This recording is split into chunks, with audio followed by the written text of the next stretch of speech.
Thanks for making Locked On Nittany Lions your first listen every day. We are free and available wherever you get your podcasts. Today's episode is sponsored by LinkedIn Jobs. LinkedIn Jobs helps you find the qualified candidates you want to talk to faster. Post your job for free at linkedin.com/lockedoncollege. That's linkedin.com/lockedoncollege to post your job for free. Terms and conditions apply. My name is Zach Seyko. It is a Locked On crossover for today's episode to preview Penn State and Michigan State. It is Locked On Nittany Lions and Locked On Spartans. You are Locked On Nittany Lions, your daily podcast on the Penn State Nittany Lions. Part of the Locked On Podcast Network, your team every day.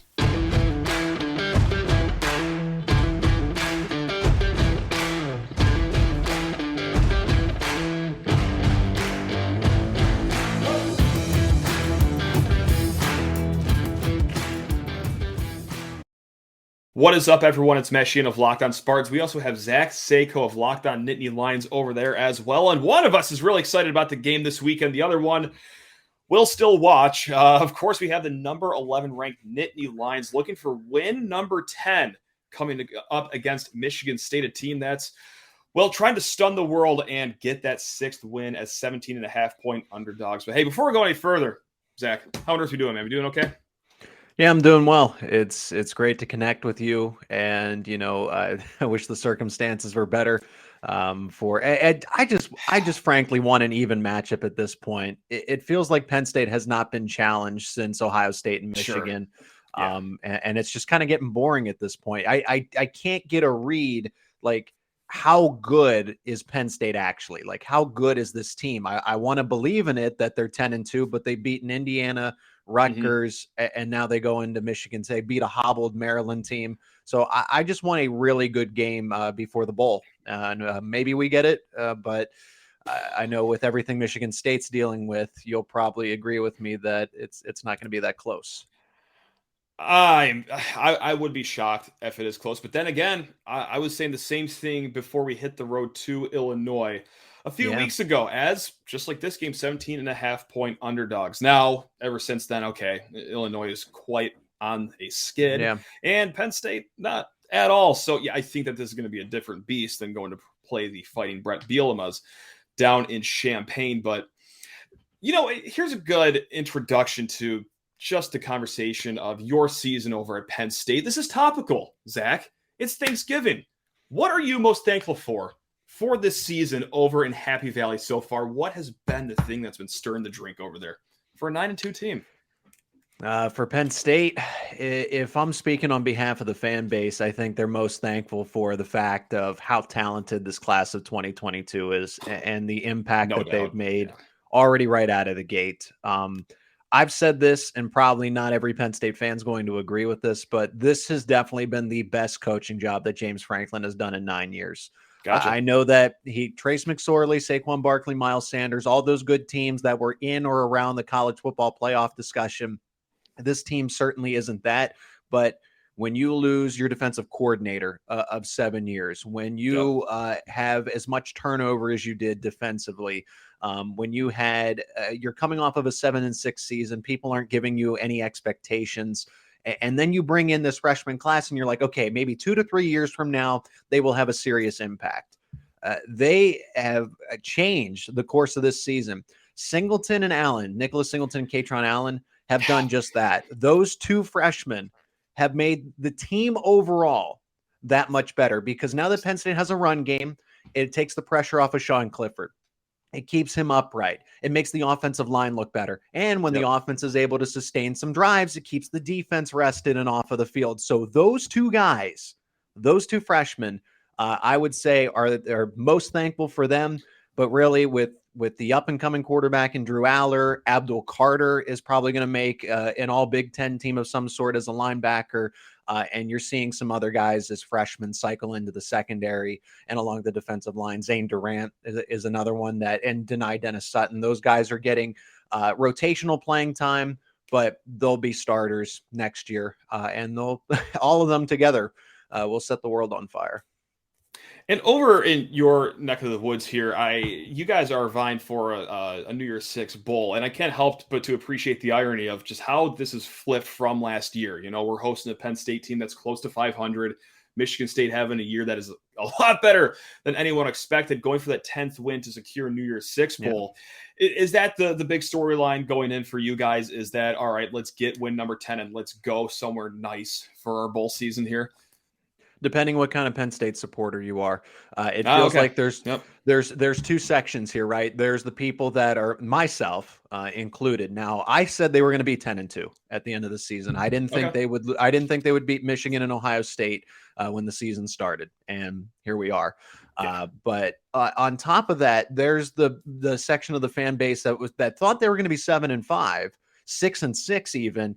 And are like, well, they didn't beat Michigan and Ohio State, so what's the point of the season? Sure. You know, let's get Drew in, let's put the freshman quarterback in, and let him prepare for the following season, because that's when we can win it all. Whereas, no, you still got to go 10-2.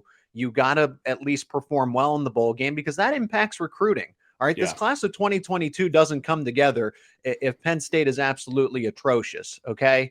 2023 still has some guys that are left out there that they could build up and add to the class. 2024, as far as we think that is away, like James Franklin and them are actively recruiting players now for that class. So I would say personally, 10-2 is important. Winning the bowl game is important. Aside from maybe a few players that are banged up, I think they're actually going to have most of the roster intact. Like, you're not going to see a lot of guys opt out. Sean Clifford will definitely play in that game. He almost has to. So at the end of the day, 10-2 is definitely the most important thing for me. But for a good portion of the fan base, it's, hey, let's get Drew Allar in. Let's get him the experience. And I totally get that. But also at the same time, that's what practice is for, right? Why can he only get better when he's playing a backup role, you know, in the middle of the third quarter? Like, he can get better and learn in film study and at practice 5-6 days a week. Understandable. I mean, no doubt about that, because it's just crazy how well those freshmen have performed for you guys. And we can get into it in a little bit. You know, second segment, I'll ask you more about the ins and outs of Penn State. But vibes are still good with the whole James Franklin era so far in your eyes.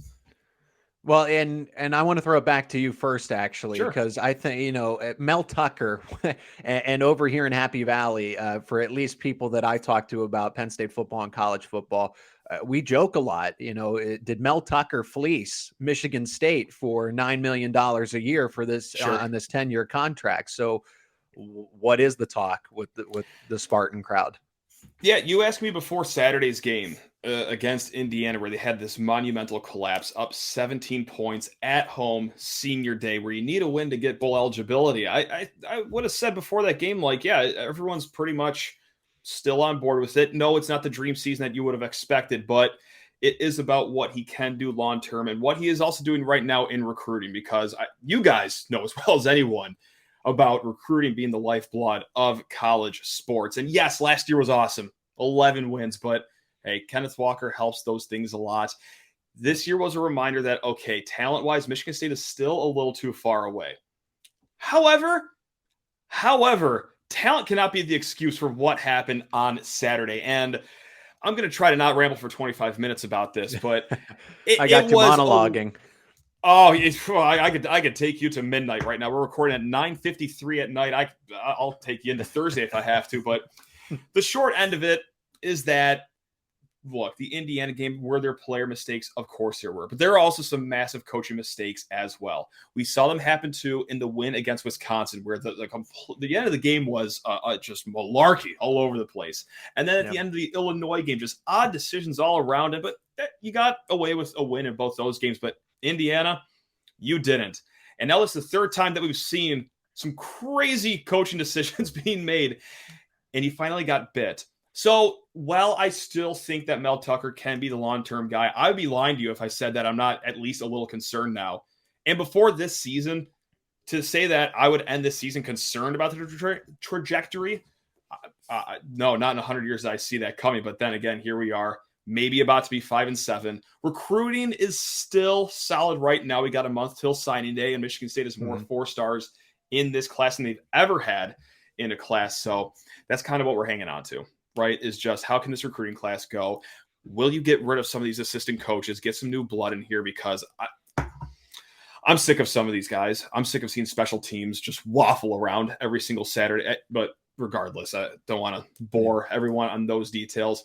It is an interesting time for Michigan State fans because there are some people that said I was way too hard on Mel Tucker after that Saturday game. There were some people I heard from that said I was not hard enough on him. So we're getting a big fracture in the fan base right now after pretty much 98% of us went into this season saying that, oh, yeah, full steam ahead. That $95 million was worth it. How could this go wrong? Well, this is not the season you necessarily pay $95 million for. I get going 7-5, maybe 8-4, sure, but 5-7, boy, were we really that bad talent wise? I don't know. That's another discussion. So that's a long way of saying that. Yeah, sure. I still have faith, I guess. Nothing better to do. So, yeah, man. Well, and what's going on with all the legal issues right now, the suspended players, guys who are involved, because that for me, and I think for everybody in college football, like that was just a really bad look. So how do you come back from that when that's just, that is a reflection on coaching and leadership. So what's kind of the status of all of that moving forward? Yeah, I think that also to be said too with coaching and leadership though is I don't think Mel Tucker said, "Hey, look at that player right there that's talking to you guys in the huddle or in the tunnel. Go jump him." I think immediately suspending these kids as well and keeping all 8 of these kids out the rest of the season while the investigation is dragging on. Like I think that speaks for leadership as well. And of course, I'm not absolving Michigan State of what they did. Look, that was, like you said, horrible look for the university. Not a good look at all. And you have one kid swinging the helmet, beating the Michigan player with it. He'll likely never suit up for Michigan State again. And I don't know what the other 7 kids did or did not do, but we're in week 4 of this investigation now. This seems to be a little long for me, but yeah, Mel has kept these guys on the sidelines, not even in the football building through all of these weeks. So he came down hard on them instead of just waiting for the Big Ten to do something or waiting for someone else to do something. So, no, I'm not saying you should hand Mel Tucker the Nobel Peace Prize or, he's this great hero. But I think personally from a coach's standpoint, he bounced back, or he had the team bounce back as well as he could, especially the 2 weeks after. Like, okay, well, not only do we have a ton of injuries, but 8 guys just got suspended, and one of them is one Big Ten Defensive Player of the Week 3 times. And they still went on the road and beat Illinois. I thought that was a really incredible and mature bounce back. When Michigan State's back was against the wall, they had no business winning that game. And then they will beat Rutgers the next week. However, kind of erased all that good grace, at least in my opinion. So for some people, it's still around. But for me, up 17 points against Indiana at home. I thought I'd ask about it. It's just kind of the thing that the thing that's kind of lingering over it. It's still a very dark cloud, just in general for, following Big Ten football. So, I can't imagine that it's a reflection of it entirely, but still something does have to be said. But just from Penn State's perspective, wanted to know where it was. Yeah, and look, anytime a team has 8 players out, like you got to talk about it. I don't fault anyone for talking about it whatsoever, but and this was an immature take on my part. I'll say it. I'll admit that freely. But after the game on Saturday, when the tunnel incident happened, however many weeks ago that was, I said immediately, you know what? I'm already annoyed by it. I am, because everyone's going to take their side. Okay, Michigan fans are only going to listen to Michigan angles on it. Me, a State fan, I'm only going to listen to Michigan State angles on it. And then it's going to drag on forever. And then it's going to be, they're a bunch of thugs. And he should be in prison. Mel Tucker. It's like, this is great. So maybe from the outside, it's not that bad. But being in the state of Michigan, it's all you're surrounded by. It's just nonsense 24/7. And I'm just so sick of it, because I knew exactly how it was going to unfold after that. But hey, how about let's keep it fair then. Let's talk some more X's and O's in the next segment. Oh, fine, I guess. Is that it? Is that any better though? For me, it is. I'll try my best. Today's episode is sponsored by LinkedIn Jobs. These days, every new potential hire can feel like a high-stakes wager for your small business. You want to be 100% certain that you have the access to the best qualified candidates available. That's why you have to check out LinkedIn Jobs. LinkedIn Jobs helps you find the right people for your team faster and for free. It is easy to create a free job post on LinkedIn Jobs. Then add your job in the purple hiring frame to your LinkedIn profile to spread the word that you are hiring. Simple tools like screening questions make it easy to focus on candidates with just the right skills and experience so you can quickly prioritize who you'd like to interview and hire. It's why small businesses rate LinkedIn Jobs #1 in delivering quality hires versus leading competitors. LinkedIn Jobs helps you find the qualified candidates you want to talk to faster. Post your job for free at linkedin.com/lockedoncollege. That is linkedin.com/lockedoncollege to post your job for free. Terms and conditions apply. Thanks for making Locked On Nittany Lions your first listen today. For your second listen today, check out Locked On Sports Today. From the games that matter the most to the biggest stories in sports, go beyond the scoreboard and behind the scenes with local experts and insights only Locked On can provide. Locked On Sports Today, available on this app, YouTube, and wherever you get your podcasts. No, so here is one thing that has really got me down a little bad about this game. And I'll go back to two names that you already brought up, and that's Singleton and Kaytron Allen. These guys look like just two 4x4 SUVs going through the lane, and Michigan State has had a really hard time tackling the last few weeks. And it is odd. Maybe there is correlation to it that Michigan State hasn't hit in practice the last 3 weeks just because they are so low on bodies. They can't afford to lose anyone else. I don't know if that's correlation with MSU looking horrible in tackling the last 3 weeks. Anyway, I think regardless, yeah. I'm scared about that. I'm scared about your two running backs. What do they do well? Are they the same runner, just two different bodies, or does one do something different that the other one doesn't? I guess this is a conversation that I frequently have anyway. For anybody that, for the Locked On Nittany Lions fans and Penn State fans that are watching this or listening, they know that I've said this a lot, that they are two complementary running backs and they are very different from one another. Nicholas Singleton, I mean, in these 3 weeks, it is so crazy to watch him in real time level up as a football player. Okay, so he's becoming more of a complete back because he just was the track star. He would just get out in front of you and use the speed. And then he quickly realized, oh, hey, this isn't high school anymore. I'm not just faster than everybody. Some people can catch up to me at this level. And at the NFL, everybody can catch up to you. But that's besides the point. That's a few years down the road for him. Sure. But Singleton in real time is getting better with his vision. Better with his balance because he was always so easy to trip up, which makes no sense because he can squat. I think I've lost count of how much weight he can squat as a true freshman, but he would always get tripped up and lose his balance, which was strange to me. And now he's lowering the shoulder. He's not getting tripped up. He's harder to take down as it is. Then couple that with that blazing speed. He is truly becoming a complete running back right in front of our eyes as the season winds down.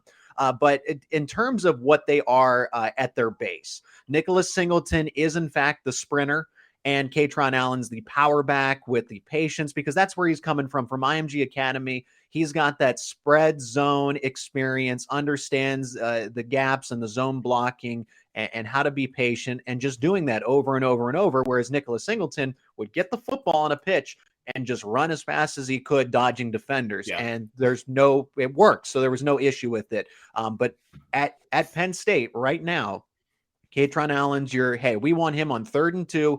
He's guaranteed to get 3 or 4 yards. If you want an 80-yard touchdown, you're going to Nicholas Singleton. Gotcha. He's the home run hitter, and Kaytron Allen gets you a lot of singles and some doubles. So if I can bring some baseball into this, Nicholas Singleton's hitting the home runs, and Kaytron Allen's hitting for average. Well, obviously, two strong running backs. And unfortunately, though, for you guys in Happy Valley, Parker Washington done the rest. He's definitely out this week. Done for the rest of the season. He's out for the season. Yeah. Okay. Gotcha. How big of a blow is that to the passing game? Is it a steep drop between him and the next man behind him, or are you guys just loaded at another position on offense? I would say so. Parker Washington allows Penn State to actually expand the football field, and this was something I brought up as well and what other people in the Penn State media have talked about. What Parker Washington does in the slot is he forces defenses to apply a lot of attention in between the hash marks over the middle of the field. Now that he's off the field, Michigan State and anybody else can focus a little more attention on the boundary. So Penn State can't expand the field as much as they would like to with Parker Washington not out there, and you don't have that presence anymore. Now, what Penn State has done to adapt is they've essentially said, okay, we're going to concede here and change our passing game plan a little bit, go more 2 wide receivers and 2 tight ends, which they have done more so late. Just to because they've had such a better running game. They don't need to go spread. They don't need to go 3-4 wide receivers. But you're going to see a lot of 2 tight ends and 2 wide receiver looks on Saturday when they play Michigan State. And yeah, so if they were playing a lot better competition as opposed to Indiana, Rutgers, and Michigan State's the best of the bunch as of late. But they're kind of getting away with it here. I think they would have some major struggles if they had to deal with that against Michigan and Ohio State all over again. Now, I'm going to pat myself on the back here because it took me 18 whole minutes to ask you about Sean Clifford. He's such like an enigma, isn't he? Like, I feel like everyone's got a varying opinion on Sean Clifford. So I got to ask your opinion. How has he been this season? Is he the guy, or is a small part of you one of those people that just say, hey, how about this Drew Allar kid, huh? Let's give him a spin. As much as I want to see Drew Allar play college football, I'll be patient. Again, I'm in that boat of Sean Clifford has done as much as he can. He definitely has a ceiling, but he is on this given day, right, in late November of 2022, and this was the same the week before, and the week before that, and the month before that. Sean Clifford is better at this point in time as a 24-year-old, 6-year veteran of college football than a true freshman in Drew Allar. Okay. And it strictly has to do with the fact that he just understands the game a lot better. He knows how to study, and he's passing that on to Drew. Other than Trevor Lawrence, when it comes to good competitive Power 5 programs, how many true freshmen are coming in and starting right away? Your team, your program is either a dumpster fire if you are starting, or you're Trevor Lawrence. And not everybody is Trevor Lawrence. Think of CJ Stroud. How many games did CJ Stroud come in these backup type of roles where, they're blowing a team out, let's put him in early in the third quarter to develop him, right? What about Bryce Young? Bryce Young never played when Mac Jones was there. Yeah. Same thing when Mac Jones was behind Jalen Hurts and Tua Tagovailoa. So I don't know why Drew Allar is all of a sudden the exception that, well, he needs to play or he's not going to get better. Or, you need to bench your veteran because if you don't, then we're not going to be prepared for next season and not win a national title. There's practice, there's film study. And at the end of the day, he's an 18, 19-year-old kid with all the athleticism in the world for a passer. But right now, in terms of processing the game, it's a lot slower for Sean Clifford, and that's why he's out there. And the team, you ask the team, ask Penn State who they want to play behind. They will say Sean Clifford every single time. And it's nothing against Drew, but it's the guy they're rallying behind. And, the fans that say that they want Drew, that's fine. But how about the players? What do they think? What do the coaches think? And there's a reason Sean is out there every single day. And just one last question about the Nittany Lions here. I couldn't help to notice the last 3 games, the defense has given up just a combined 24 points across those 3 games. Now, is that because the Nittany Lions have some dogs on that side of the ball, or is it just because that you've played Maryland, Rutgers, Indiana? How do you split up that last 3-game defensive performance there? It definitely helps. Let me say that. It helps when Maryland's banged up on the offensive line. Talia can't run as well. Rakim Jarrett and Dante Demas aren't 100%, and that's just Maryland specifically. Indiana, they finally settled on a quarterback. If they had started Dexter Williams from start to finish, I think that game would have been a little more of a headache for Penn State. But since they cycled through Jack Tuttle, and then they went to their other backup, and then finally they got Dexter Williams in, who I thought would be the guy all along, and look what he did. He was a headache. He was a PIA because he has that Denard Robinson type of skill set where he is a true option quarterback. Nevertheless, and then Gavin Wimsatt of Rutgers, kind of the same thing, a skill set of an option that helps open up the passing game, and he's just not there yet. So Manny Diaz has been able to confuse all of these quarterbacks, whether it's because they're just not students of the game just yet, or because they're not 100% and can't do a whole lot physically or as much as they would like to. But Penn State does have the players. They have the horses. This is one of the best secondaries in the country. And even without Joey Porter Jr., who had appendicitis and he's missed a couple of games here, the secondary is still tops with all the guys that they have back there. They can create turnovers. They can be left on an island, one-on-one with anybody, just about anybody. Ohio State really is the one that gave them the toughest challenge. So competition definitely helps, but that's why I want to see more games like a Purdue where they're a little evenly matched and they can be tested here. So I don't know for sure, but based on the way they're just dominating, which leads me to believe that they are as good as advertised. There you have it then. Well, that's the Penn State Nittany Lion lowdown right there from Zach Seyko. That's what I'm talking about. Love that. There we go. I mean, I don't because it sounds like you have a really good team, but I do love the information nevertheless. So, yeah. God, should have won last week. I feel that. I do. I was surprised because Indiana only had 7 pass attempts. So I really didn't think that it would go to that. Today's episode is sponsored by BetOnline. BetOnline.net is your number one source for sports betting info, stats, news, and analysis. Get the latest odds and trends for every professional and amateur league out there. From football to basketball to soccer and esports, we've got it all at BetOnline.net. And if you love sports podcasts, you can find those at BetOnline as well. We're always the fastest and easiest way to get your betting fix. Head to the website today or use your mobile device to learn more. BetOnline, where the game starts. So let me in our final leg of the race here. Let me ask you some questions about Michigan State. On offense, Peyton Thorne is still the guy. Jalen Berger in the backfield that they picked up from the transfer portal. I guess I want to start with this. Michigan State, are they building more of a program through the transfer portal, or are they trying to get back to the basics and build recruiting classes with high school seniors? Yeah, I think at this point, it will be the high school route. Early on, look, now we got to go back to the last regime, too. I love this man like a family member. Mark D'Antonio, who's who I'm talking about. He brought me some of the best memories I'll ever have. But holy smokes, you talk about mailing it in at the end of your tenure. The roster that he gave Mel Tucker was littered with the players that would maybe not even compete to win a MAC championship. And that's not me just being a bully to these hardworking student athletes. Like, no, you see where all of these transfers left after they went to Michigan State. They went to group of 5 schools. They're buried on depth charts there. It was a bare cupboard. And the quickest way to do that was the transfer portal. Is it the perfect answer? No, but it was last year when you get the guy that's over my shoulder here and Kenneth Walker. That certainly helps some things, but this has also been a season. Now I'm talking about this year specific. This was a reminder to State fans of what the transfer portal is and what it isn't. I compared it to scratch off lottery tickets. You know, sometimes you're going to scratch it off. You're going to get a $5 winner, a $10 winner, a nice, maybe lineman that does some stuff. But hey, last year you hit the $50,000 jackpot. That's not going to happen a lot. Okay. Like that is not going to happen a lot. So I think that it was a reminder that this isn't full, remodeled surgery. That this was just a Band-Aid that you can put on different areas of the field. Like we fell in love with Amir Speed, this cornerback from Georgia. He played on that Georgia defense last year, 6'4".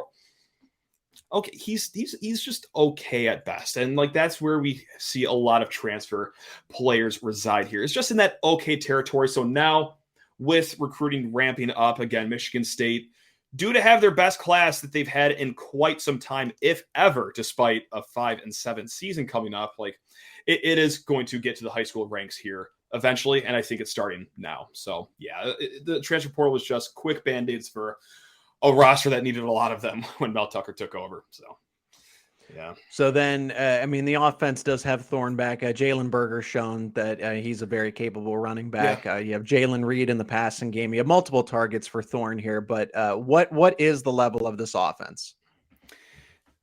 You would really hope it would be higher, especially too, with just like you said, you have Jaden Reed on one end and then Keon Coleman on the next. 2 arguable Sunday receivers. Jaden Reed, maybe in that late 3rd day round, maybe practice squad guy, but nevertheless, pretty talented guy. And then Keon Coleman on the other side, he's a sophomore. I think he should have no problem getting drafted in the first 2 days of the draft when his time comes. And you also have another transfer, Daniel Barker from Illinois as well, but it just isn't humming the way that we all thought it would.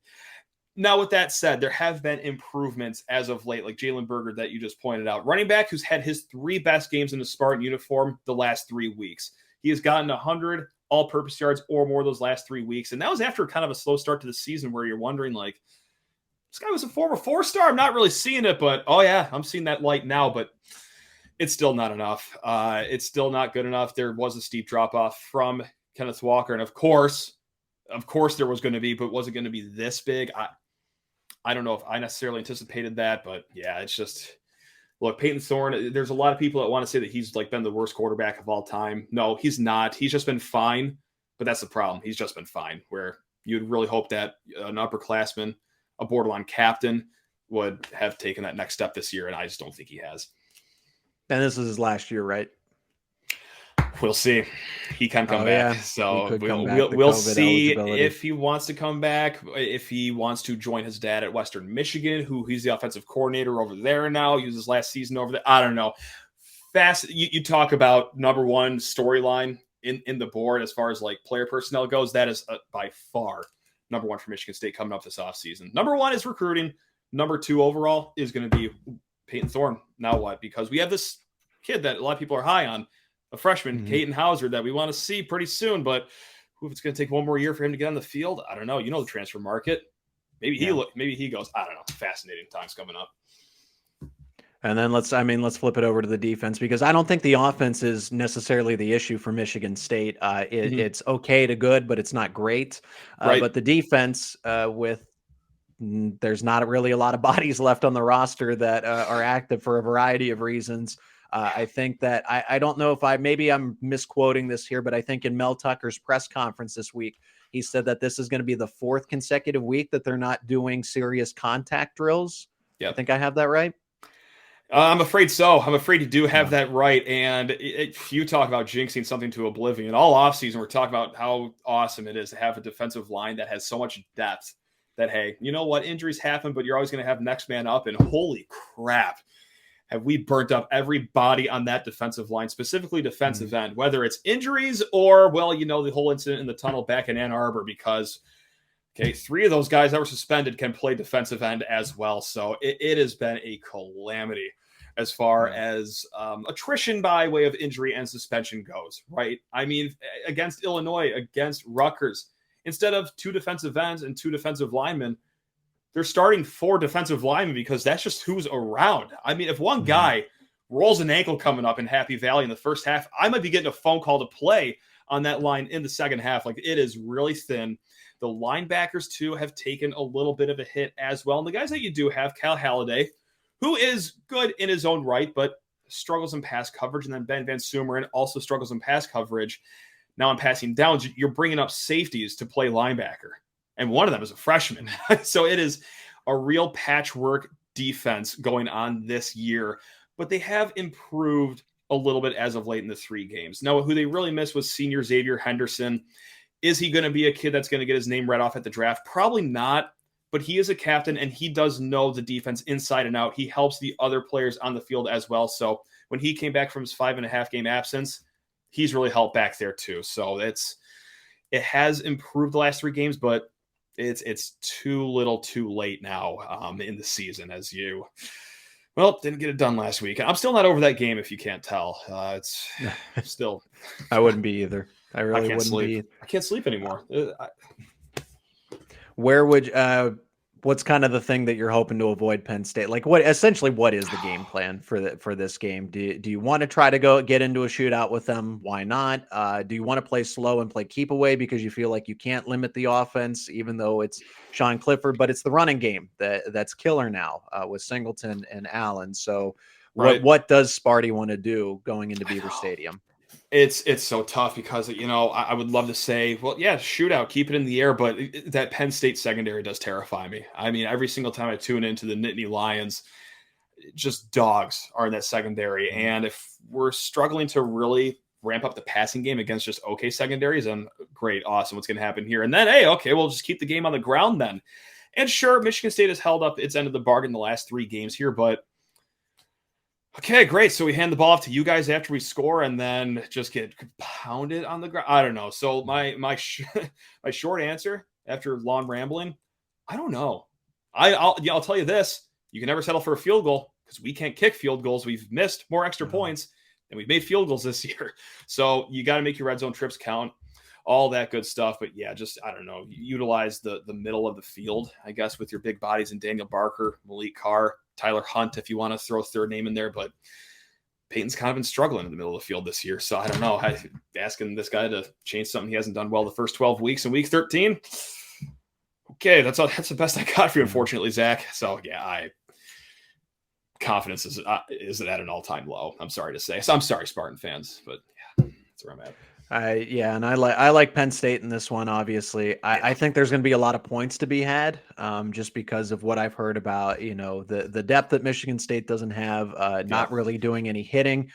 You allowed, I know it went into overtime, but 39 points to Indiana with the state of their offensive line and just overall talent that they have remaining. And turning to a freshman quarterback, or a redshirt freshman, I should say, in Dexter Williams. Still, I think that Penn State could put up 50. Is that? Am I being over presumptuous here? 50 is a big number, but I don't have a reason to doubt you just because the tackling has been so suspect. I mean, Kyle Monangai of Rutgers, that's a name people probably don't even know. I didn't know his name going into the MSU Rutgers game. Right. He never ran for more than 30 yards in Big Ten play. Popped us for 162. Could not tackle this guy for the life of us. And then, last week, a lot of tackling issues. And also, too, screw talking about offense or defense. Our special teams is atrocious. So, you can flip a game or a possession just like that on a kickoff or a punt return because it's a unit that's not getting coached. So, I'm so glad basketball season's here, Zach. Let me tell you. Yeah, and I think Michigan State opens up Big Ten play with Penn State too. Oh, great. Awesome. Well, you guys are looking good on the court, may I add. Yeah. Look at you guys. I keep my tabs on Penn State basketball. I had a friend that was there. You will have to this season. Yep. You guys are good. Penn State is like my pet basketball team. I do like you guys, just because I had a buddy that played there about 7 years ago. So that was enough for me to tie myself to Penn State basketball. So there you have it. What was his name? Alan Wisniewski. We brought a giant sign to College Game Day when it was in East Lansing that says Wisniewski for Naismith. He did not win the Naismith though, unfortunately. So he probably got a few votes. I was going to say we're going to recount that. Yeah, that was fraud. So no doubt. But Penn State hoops. Looking forward to talking about that when the time comes. We can do another crossover then. I'm looking forward to that. Something a little more evenly matched. You took the words right out of my mouth. Something that's going to be a little more competitive than what's going to happen this Saturday. Then again, I was talking like this before Illinois, and this team has made me eat crow however many times. But hey, if they want to make me look like an idiot, oh no, darn shoot. I just don't think it's going to happen. So, but Zach, this is a hoot and a half, a certified hoot and a half. I hope that everyone here, Spartan fans, Nittany Lion fans, have a great Thanksgiving ahead. Keep it tuned, Locked on Nittany Lions. Or hey, if you want to see just a miserable person talk about the game on Saturday, Locked on Spartans is where to find me over there as well. But until then, hey, enjoy your Thanksgiving. You guys are all the best. Yeah, happy Thanksgiving, everyone. Thanks for checking out the newest episode of Locked on Nittany Lions and a crossover edition with Locked on Spartans. I really appreciate it. Before you go, if you are watching on YouTube, please like the video, subscribe if you haven't already, and hit the bell for notifications. Please comment any questions, feedback. If you want a question answered in upcoming episodes, I am happy to respond to all of them and any of them about Penn State football, basketball, wrestling, and so much more. If you are listening to this, please leave a review and a star rating for Locked on Nittany Lions.